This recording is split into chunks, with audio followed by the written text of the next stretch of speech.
Adventures of Pinocchio by Carlo Collodi, Chapter 10. Quick as a flash, Pinocchio disappeared into the marionette theater. And then something happened which almost caused a riot. The curtain was up and the performance had started. Harlequin and Pulcinella were reciting on the stage, and as usual, they were threatening each other with sticks and blows. The theater was full of people, enjoying the spectacle and laughing till they cried at the antics of the two marionettes. The play continued for a few minutes, and then suddenly, without any warning, Harlequin stopped talking. Turning toward the audience, he pointed to the rear of the orchestra, yelling wildly at the same time, "Look, look, am I asleep or awake? Or do I really see Pinocchio there?" "Yes, yes, it's Pinocchio," screamed Pulcinella. "It is, it is, it is," shrieked Signora Rosaura, peeking in from the side of the stage. "It is Pinocchio," yelled all the marionettes, pouring out of the wings. "It is Pinocchio, it is our brother Pinocchio. Hooray for Pinocchio!" "Pinocchio, come up to me!" shouted Harlequin. "Come to the arms of your wooden brothers." At such a loving invitation, Pinocchio, with one leap from the back of the orchestra, found himself in front rows. With another leap, he was on the orchestra's leader's head. With a third, he landed on the stage.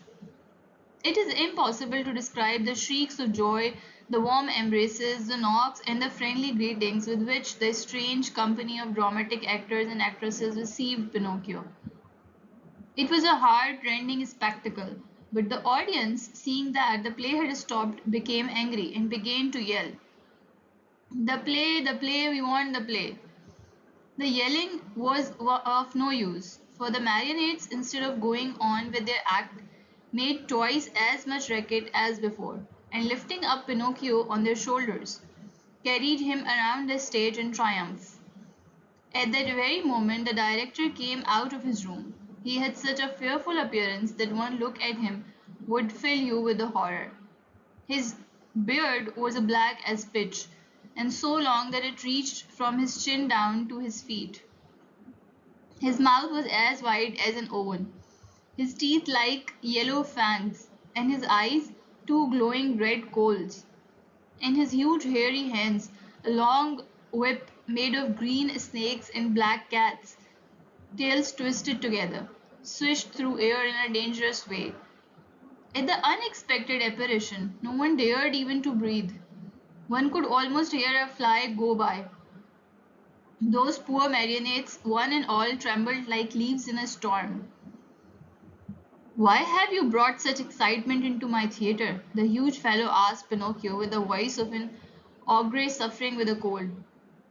"Believe me, your honor, the fault was not mine." "Enough, be quiet. I'll take care of you later." As soon as the play was over, the director went to the kitchen, where a fine big lamp was slowly turning on the spit. More wood was needed to finish cooking it. He called Harlequin and Pulcinella and said to them, "Bring the marionette to me. He looks as if he were made of well-seasoned wood. He will make a fine fire for this spit." Harlequin and Pulcinella hesitated a bit.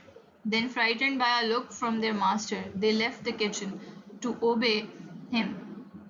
A few minutes later they returned, carrying poor Pinocchio, who was wriggling and squirming like an eel, and crying pitifully, "Father, save me! I don't want to die! I don't want to die!"